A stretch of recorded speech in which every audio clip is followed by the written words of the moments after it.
Дорогие друзья, Сегодня мы, ученики 7 класса, пригласили вас, чтобы поговорить о басне. басня ложь, давний намек, добрым молодцам урок. Так мы назвали наше представление, немного изменив известное выражение о сказке. Действительно, басня – ложь, ведь животные не умеют разговаривать. Но истории, рассказанные иносказательно, являются яркими, поучительными картинками, которые могут многому научить человека. А откуда родом этот жанр? Как он зародился? Ксюша, ты знаешь? Я знаю, Саша, что этот жанр литературы очень древний.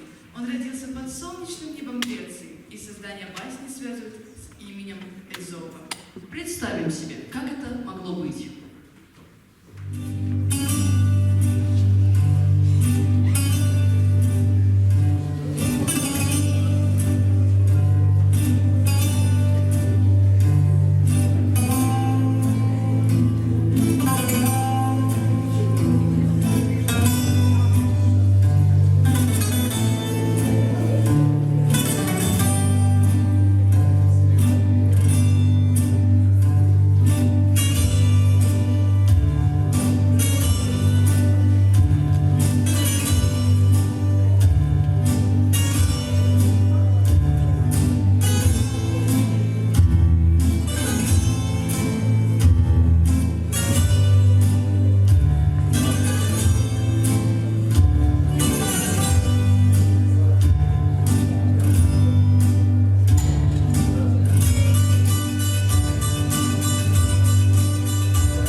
Кому важно имя раба? Но мне сказали, что он удивительно умен. Раб? Умен? Да как это возможно? Из чего? Ты решил поверить этой басне об уме раба? Ты сама сейчас убедишься. Давай дадим ему трудное задание. Некую ловушку. Позвать Эзопа.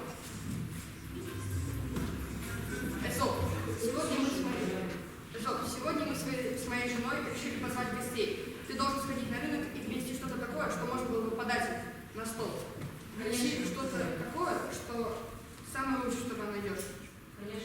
Поторопись, Изот. Как ты думаешь, что он принесет? Самые экзотические фрукты, уникальные специи? Вот и посмотрим. А, вот и вот. Ну, что ты принес? Я принес язык. Язык? Просто язык? Я прикажу тебя высечь, раб. Я принес язык хозяину, потому что язык – это самое прекрасное, что дали боги человеку. При помощи языка мы поем прекрасные песни, восхищаемся произведениями искусства. Мать понюхает своего ребенка. На языке мы слагаем стихи и выражаем надежду близкому другу. Вот что такое язык. А ведь он прав, Оксана. Хорошо. Ну, тогда сходи еще раз на рынок и принеси что-то самое ужасное, что ты найдешь. Как думаешь, что он принесет? Какие-нибудь протухшие потроха? Не знаю. Ну, что ты принес теперь, Изот? Я принес язык. Язык? Опять язык? Объясни, что ты имеешь в виду, либо тебя накажут. Язык – это самое ужасное. Я принес язык хозяину, потому что нет ничего ужаснее языка. При помощи языка мы лжем и оскорбляем. Мы начинаем вражду и вызываем ненависть. Язык служит оружием. При помощи языка можно убивать и разрушать. Вот что такое язык. Вот так басня. Прекрасно сказано, Оксана. Дай языку свободу. И таких историй он придумает массу. Пусть они живут века. Ты с ума сошла, женщина. Не бывает такому, чтобы имя раба узнали люди. Прочь, Изот. Не бывает такому, чтобы имя раба попало в историю. Хорошо, дорогой.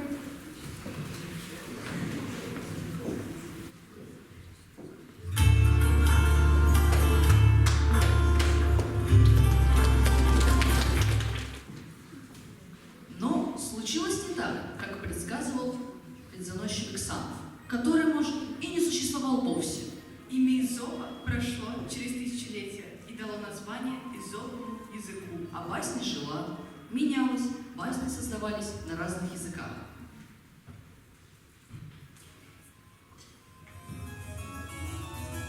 В XVII веке во Франции при дворе короля Людовика XIV жил поэт Жан де ла Фонтен. Он понял, что басни, которые писал Изоп 23 столетия назад, продолжают оставаться важными, актуальными для людей, и тоже стал сочинять и перерабатывать басни. Басни Ла Фонтена написаны стихами. Сначала Фонтен писал комедии, потом сказки для взрослых. Однако широкую известность он получил как баснописец, открыв при этом басню как жанр. Ла Фонтен перерабатывал басни Изопа. За 25 лет он выпустил 13 книг басен. Послушаем же одну из них. Басня «Лес и дровосек».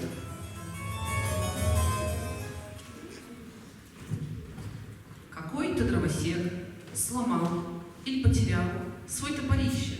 Что за диво? Когда бы лес себя не охранял, дуба правил воин живо, и лес он начал умолять, позволить осторожно взять ему лишь ветку небольшую, чтоб топору приделать рукоять другую. На заработок он отсюда не уйдет, пусть лес спокойно здесь растет, пусть сосны и дубы цветут здесь на просторе. Лес сжалился над ним и дал себе на горе орудие ему.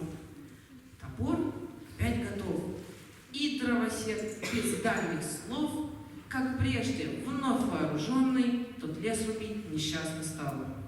И лес несчастный застонал, своим же даром пораженный.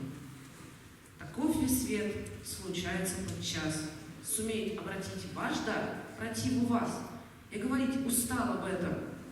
Или бесплодно мы все грустим, что все, что чисто, благородно, всегда добычей станет зла. Увы, напрасен крик и тщатны речи эти. Неблагодарность какой была, такой же останется на свете.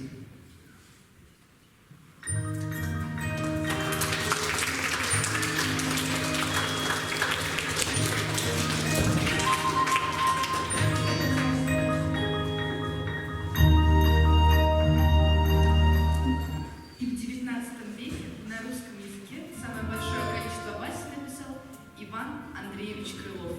Крылов, как Вася, дошедший до нас со времен Эзопа, так и создавал оригинальный текст. Вспомним, Ксюша, самый известный из них. Вспомним, Саша, где нужно, он навесить умеет свое волшебное стекло, и в зеркале его яснее суровой истины чело. Весь мир в руках у чародея, все звери даль ему несут. Под утки нашего Орфея все звери пляшут и поют. Забавой он людей исправил, сметая с них пороков пыль. Он баснями себя прославил, а слава эта наша пыль. Кто не слыхал его живого слова? Кто в жизни с ним не встретился своей? Бессмертные творения Крылова мы с каждым годом любим все сильней. Со школьной парты с ними мы сживались, в те дни букварь постигшие едва, и в памяти навеки оставались крылатые крыловские слова. Уж сколько раз твердили миру, что в басне есть мораль. Но только все не впрок, невеждам, неучам, лентяям и невеждам. Хочу сегодня я преподнести урок. Мы вместе вспомним басни дедушки Крылова. Их мудрая мораль жива века. Быть может, кто-то в них узнает друга, или словно в зеркале увидит он себя. Талантов в нашей школе и не счесть. Певцы, танцоры, музыканты есть. 7-й наш класс собрал в квартете, в комтеках, как всему прекрасному на свете. Инсценировка басни «Квартет». Проказница мартышка, осел, козел, да косолапый мишка затеяли сыграть квартет. Достали нот, баса, альтар, 2 скрипки и сели на лужок подливки пленять своим искусством свет. Ударили в смычки, беру, а толку нет. Стой, братцы, стойте, погодите! Как к музыке идти? Ведь вы не так сидите. Ты, Мишенька, сиди против войска. Я, Прима, сяду против Торы. Теперь у нас пойдет уж музыка не та. У нас запляшут лес и горы. Расселись, начали квартет. Высоцкий квартет не идет на лад. Постойте ж, братцы! Уж квартет-то мы наладим, коль рядом сядем.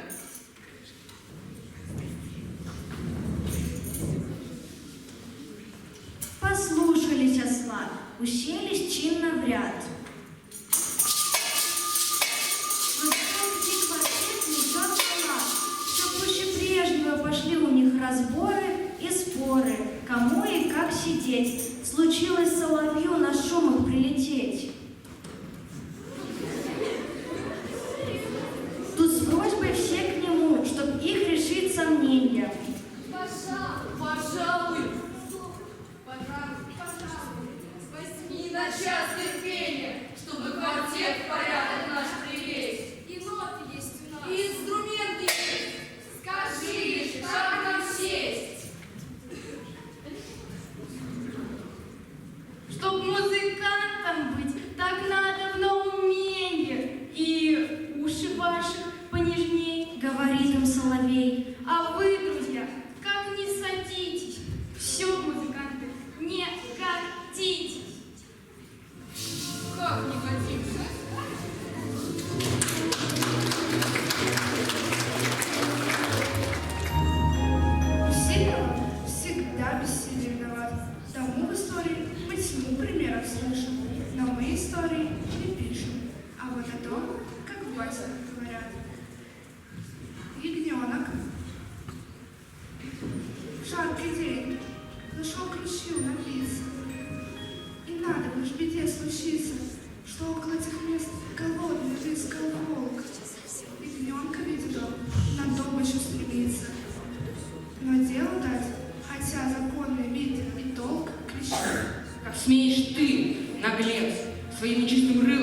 Нечистая будет питье мое с песком и сылом. Задержись на кого, я голову с тебя сорву. Когда светлейший волк позволит, осмелюсь я донесть, что ниже по ручью от светлости его шагов я настопью, и гневаться напрасно он изволит. Питья мутить ему никак я не могу. Поэтому я лгу негодный. Слыхана ли такая дерзость в свете? Да, помнится. Еще в запрошлом лете мне здесь же как-то нагрубил. Я этого, приятель, не забыл. Помилуй, мне еще и отроду нет году. Так это был твой брат. Нет братьев у меня. Так это кум или сват. Словом, кто-нибудь из вашего же рода. Вы сами, ваши псы и ваши пастухи. Вы все мне зла хотите. И если можете, то мне всегда вредите. Но я с тобой за их разделаюсь грехи. Ах, я в чем виноват? Молчи. Устал я слушать. Досуг мне разбирать вины твоей, щенок. Ты виноват лишь тем, что хочется мне кушать. Сказал, и в темный лес вел по болоту.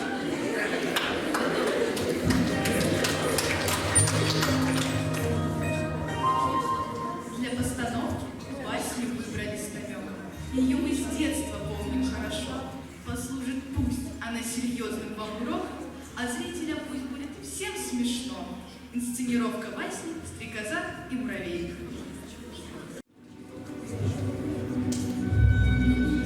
Попрыгунья стрекоза. Лето красное пропело. Оглянуться не успела, как зима катит в глаза. Помертвело чисто поле. Нет уж нечист тех светлых болен. Как под каждым елистком был готов и стол, и дом.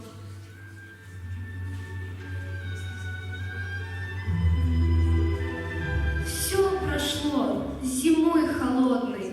Нужда, голод настает. Стрекоза уж не поет. И кому же в ум пойдет на желудок петь голодный? Злой тоской удручена, к муравью ползет она.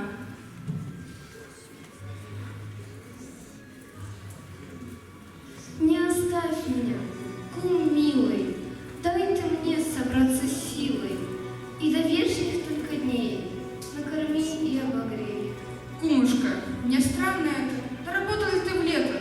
Говорит ей муравей, до того ли, голубчик, было в мягких муровах у нас песни резвость всякий час, так что голову скружила. А, так ты... Я без души, лето целое все пела. Ты все пела? Это дело. Так поди же, попляши. Нет, не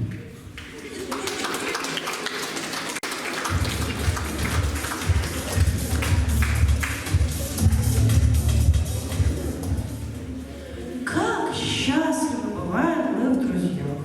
Тут нас ушица угостит, а это добрым словом. Насколько лучше было бы, скажем мы, порой помочь нам делом, а не разговором.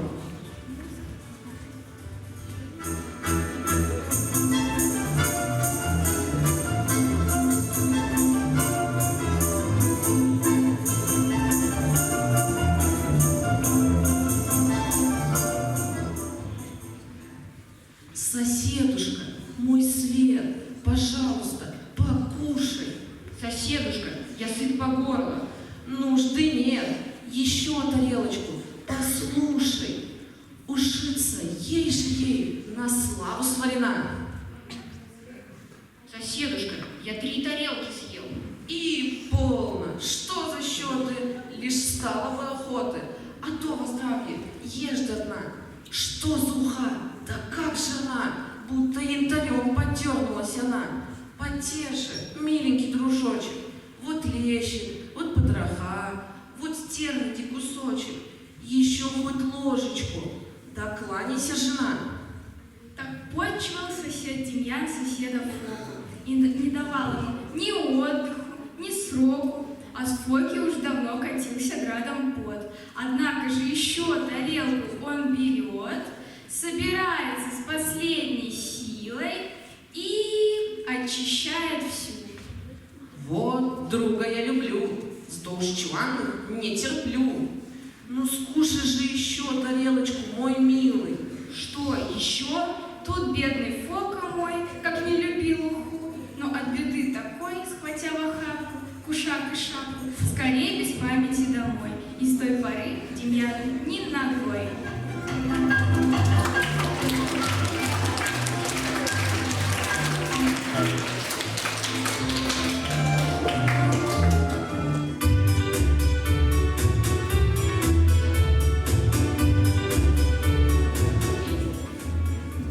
Среди приятелей своих, возможно, вы встречали таких, что все других бы обсуждали. Мартышка в зеркале увидел образ свой.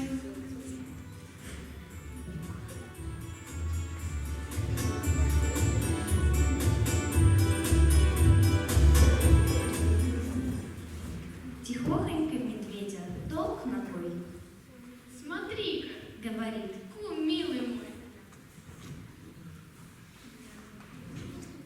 Что это там за рожа? Какие мне ужимки и прыжки. Я удалилась бы с тоски, когда бы на нее хоть чуть была похожа. А ведь, признайся, есть из кумушек моих таких кривляк 5-6. Я даже их могу по пальцам перечесть. Чем кумушек считать трудиться, не лучше ли на себя кума оборотиться? Ей Мишка отвечал, но Мишенькин совет лишь попусту пропал. Таких примеров было много в мире. Никто не любит узнавать себя в сатире. Я даже видела вчера, что Климыч на руку не чист. Все это знают, про взятки Климыча читают, а он кивает на Петра.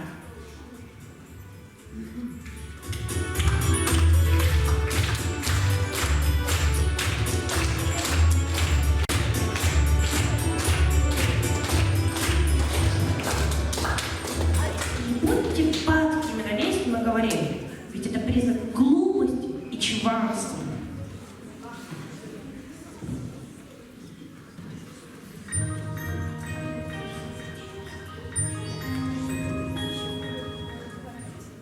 Уж сколько раз твердили миру, что лезть грустна, вредна, да только все не впрок, и в сердце всегда пишет гроб. Воронья, где-то Бог, послал кусочек сыру. На ней ворона громоздясь, а завтракать уж было собралась, да призадумалась, а сыр во рту держала. На ту беду лиса близехонько бежала. Вдруг сырный дух лису остановил. Лисица видит сыр. Лисицу сыр пленил. Плутовка к дереву на цыпочках подходит, вертит хвостом, с вороны глаз не сводит и говорит так сладко, чуть дыша. Голубушка, как хороша! Ну что за шейка, что за глазки? Рассказывать так про вас сказки. Какие перышки, какой носок. И верно, ангельский быть должен голосок. Спой, Светик, не стыдись. Ведь ежели сестрица при красоте такой и петь ты мастерица, ведь ты б у нас была царица.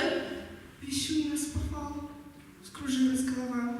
От радости в забу дыхание сперло, и на приветливые лисицыны слова ворона каркнула во все воронье горло.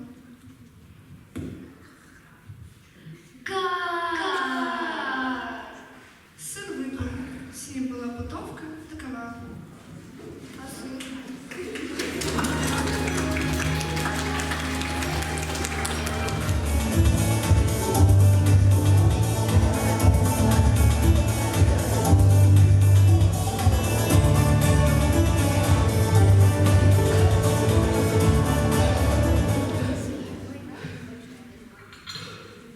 Соседка, слышала ты добрую молву? Бежавшей к рысе мышь сказала, ведь кошка, говорят, попалась в когти льву.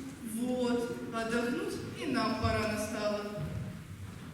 Не радуйся, мой свет, ей крыса говорит в ответ. Коль до когтей у них дойдет, то, видно, льву не быть живому.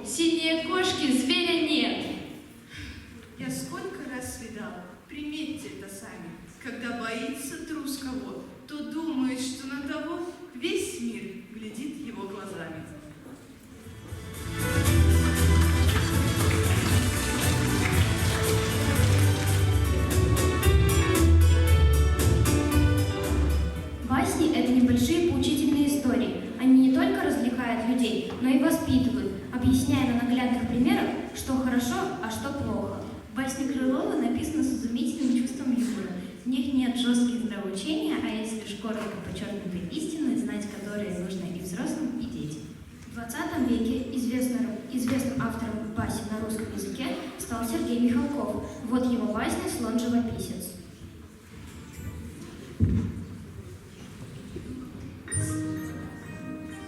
Слон-живописец написал пейзаж. Но раньше, чем послать его на вернисаж, он пригласил друзей взглянуть на полотно. Что, если вдруг не удалось нам?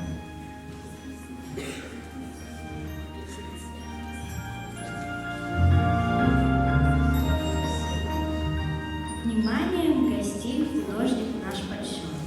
Какую критику сейчас услышит он? Не будет ли жесток звериный суд? Не свергнут или вознесут? Ценители пришли, картину слон открыл. Кто дальше встал, кто подошел поближе. Ну что ж, Начал крокодил. пейзаж хорош, но Нила я не вижу. Что Нила нет, в том нет большой беды. Сказал тюлень. Но где снега? Где льды? Позвольте, Удивился Крот. есть кое-что важнее, чем лед. Забыл художник огород. Картина удалась, друзья. Но с точки зрения нас, свиней, должны быть желуди на ней. Все пожелания принял слон. Опять за краски взялся он. И всем друзьям по мере сил слоновьей кистью угодил, изобразив снега, и лед, и Нил, и дуб, и огород, и даже мед, на случай, если вдруг медведь решит картину посмотреть. Картина у слона готова. Друзей созвал художник снова. Взглянули гости на пейзаж и прокричали: Ералаш!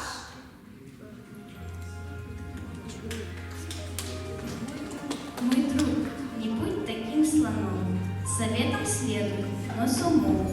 На всех друзей не угодишь, себе же только навредишь».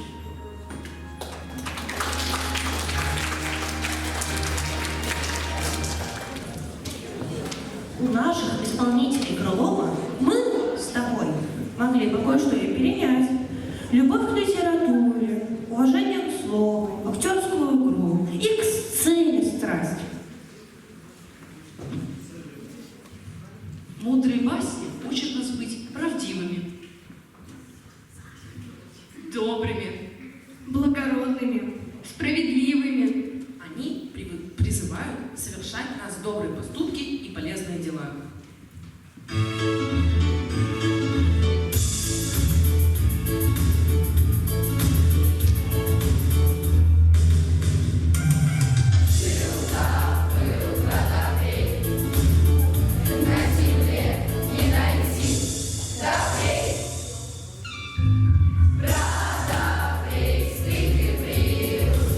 После той чудесной стрижки кошки были словно мышки.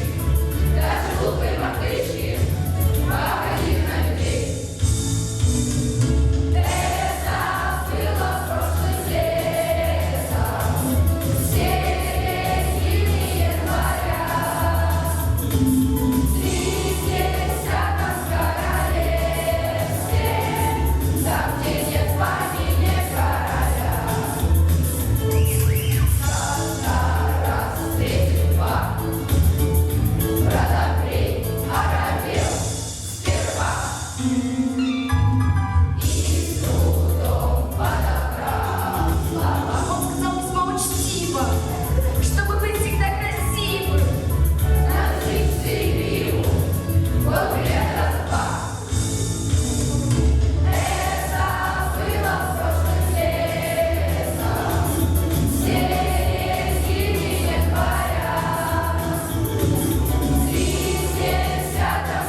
что это небольшой проект позволил всем нам вспомнить басни Крылова и узнать, когда и где зародился один из самых древнейших жанров литературы — жанр басни.